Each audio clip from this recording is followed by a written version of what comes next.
Assalamualaikum warahmatullahi wabarakatuh. Alhamdulillahirabbil alamin. Puji syukur hanya pada Allah Subhanahu wa taala. Kembali lagi kita di materi kelas 10 tentang masyarakat multikultural. Ini materi baru. Apa yang akan kita pelajari hari ini? Silahkan simak baik-baik. Yang pertama yang akan kita bahas yaitu konsep dulu. Apa itu masyarakat multikultural? Nah, ini konsepsi tentang masyarakat multikultural. Masyarakat multikultural dapat dimengerti atau dapat diartikan sebagai masyarakat yang terdiri dari beberapa kelompok, beragam kelompok sosial dengan sistem, nilai, norma, kebudayaan yang berbeda antara satu daerah atau satu tempat dengan daerah tempat yang lainnya. Masyarakat multikultural merupakan bentuk masyarakat yang modern yang anggotanya terdiri dari berbagai golongan, suku, etnis, ras, agama, budaya. Mereka hidup bersama dalam satu kesatuan, baik wilayah lokal maupun nasional. Nah, contohnya Indonesia nih. Indonesia ini termasuk masyarakat multikultural. Ada banyak sekali suku, bangsa, kemudian ras, agama, budaya yang berbeda-beda di Indonesia. Bahasanya, adat istiadatnya berbeda-beda. Ini lanjut, ini materi karakteristiknya. Seperti apakah masyarakat multikultural tersebut? Karakteristiknya seperti apa? Ciri-cirinya seperti apa? Nah, kita bicara karakteristik dulu. Nah, masyarakat multikultural ini terjadi segmentasi atau pembagian ke dalam kelompok-kelompok yang sering memiliki sub kebudayaan. Jadi ada kebudayaan, dan di dalam kebudayaan tersebut ada cabangnya lagi disebut dengan sub kebudayaan. Nah, ini tentu sub kebudayaan ini lebih kecil lagi, lebih spesifik lagi. Nah, yang kedua memiliki struktur sosial yang terbagi dalam beberapa lembaga yang bersifat non komplementer yang tidak saling melengkapi. Yang ketiga kurang mengembangkan konsensus, kesepakatan di antara anggota tentang nilai yang bersifat dasar. Secara relatif sering terjadi konflik. Nah, Indonesia ini sering kali konflik antara satu daerah dengan daerah yang lain, konflik antar wilayah, antar daerah, konflik antar suku, bahkan konflik antar agama yang terjadi. Maka harus disikapi dan harus diselesaikan baik oleh masyarakat itu sendiri maupun oleh pemerintah. Nah, secara relatif integrasi sosial tumbuh di atas paksaan. Integrasinya dipaksa, harus bersatu, nggak boleh memisahkan. Nah, dan saling tergantung dalam bidang ekonomi. Contoh wilayah perkotaan membutuhkan wilayah perdesaan. Demikian juga wilayah perdesaan membutuhkan wilayah perkotaan. Nah, demikian juga satu daerah membutuhkan daerah yang lain. Hingga ada saling ketergantungan antara satu wilayah atau satu budaya dengan wilayah budaya yang lain. Nah, adanya dominasi politik, biasanya kelompok yang banyak, mayoritas atau dominan akan menguasai atau mendominasi kelompok yang lebih kecil. Nah, ini konfigurasi atau susunan masyarakat multikultural. Nah, ini kita ketahui bersama beberapa waktu yang lalu ada pimpinan umat Katolik ya, Paus itu datang ke Indonesia. Paus ini bukan ikan, tapi Paus ini adalah tokoh agama pimpinan umat Katolik yang ada di luar sana datang ke Indonesia. Nih, bersama Menteri Agama dan jajarannya datang ke Indonesia ini untuk melihat kondisi di Indonesia, perbandingannya. Nah, ini terjadi kerukunan antar umat beragama.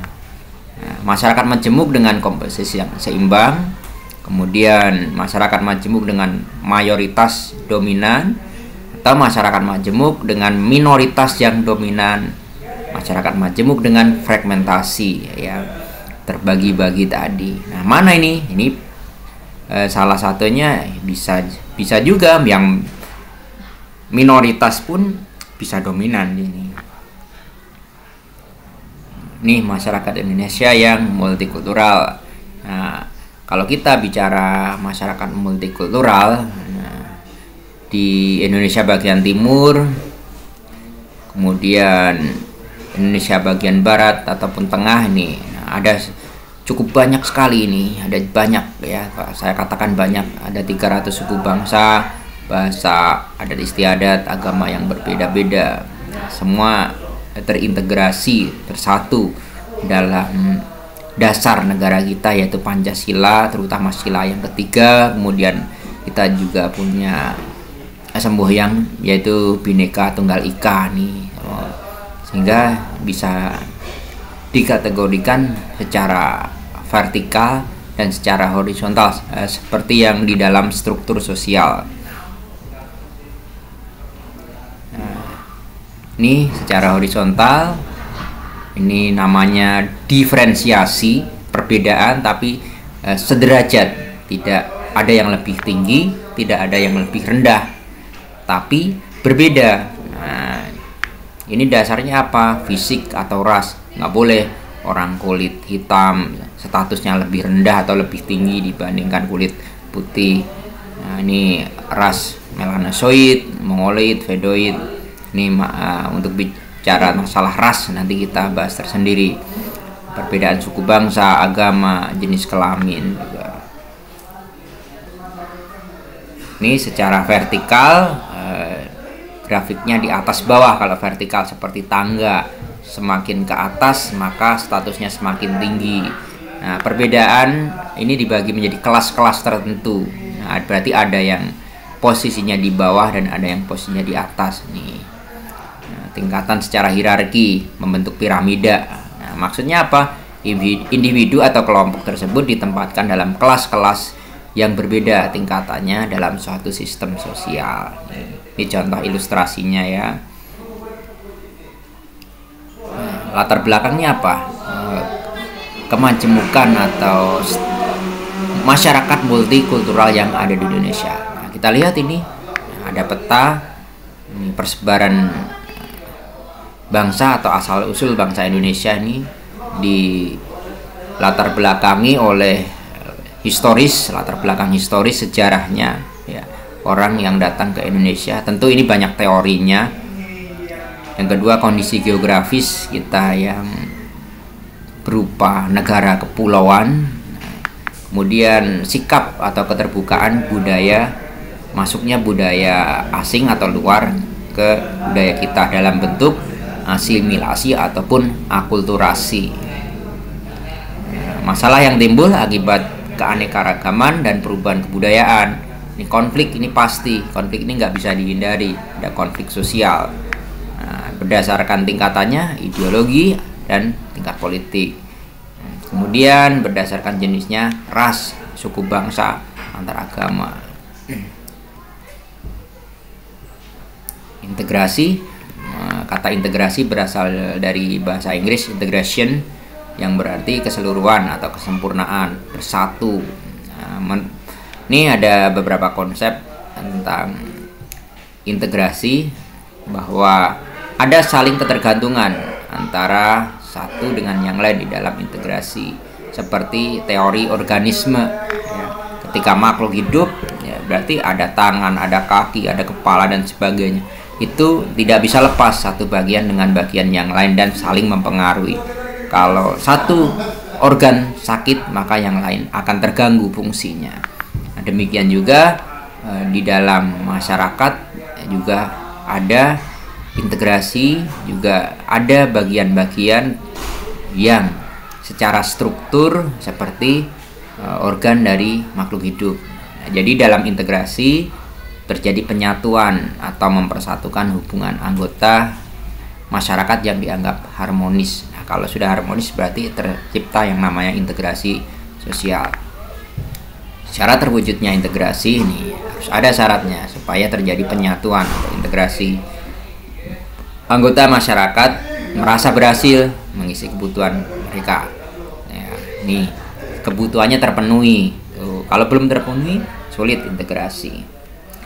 Masyarakat berhasil menciptakan kesepakatan atau konsensus bersama mengenai nilai dan norma yang dilestarikan. Nah, masyarakat setiap daerah pasti sudah punya adat istiadat, punya konsensus, punya kesepakatan yang sudah diajarkan atau diwariskan secara turun-temurun. Nih, norma dan nilai sosial itu berlaku cukup lama, tidak mudah berubah. Kalau sudah menjadi norma, menjadi aturan dan ditaati oleh anggota masyarakat, berlaku cukup lama. Bahkan usia nilai dan norma tersebut lebih lama dari usia orang yang ada sekarang. Nah, misalnya nilai-nilai kebaikan, sopan santun, norma itu ada yang sudah sangat lama sekali. Nah, bahkan orang yang sudah menyepakati nilai tersebut ya sudah digantikan dengan generasi-generasi yang baru. Nih, ada kata disintegrasi. Ini kebalikan dari integrasi. Dis berarti perpecahan. Nah, adalah suatu keadaan ketika tidak ada keserasian, tidak ada keharmonisan pada bagian dari satu kesatuan. Disorganisasi atau disintegrasi ini tidak semata-mata terjadi karena pertentangan atau perselisihan yang meruncing karena berbagai sebab. Nah, misalnya konflik suku, ras, agama, atau perang. Nih, kita ketahui perang di dunia ya, ini di Ukraina, Rusia maupun Palestina, Israel dan negara yang lain. Tetapi dapat pula terjadi akibat terhambatnya lalu lintas komunikasi atau tidak berfungsinya komponen-komponen yang ada. Nah, ini merupakan bentuk-bentuk disintegrasi. Atau yang di negara kita misalnya ketika terjadi demonstrasi terhadap pemerintahan yang ada, ini merupakan bentuk disintegrasi. Nih, cukup materi hari ini.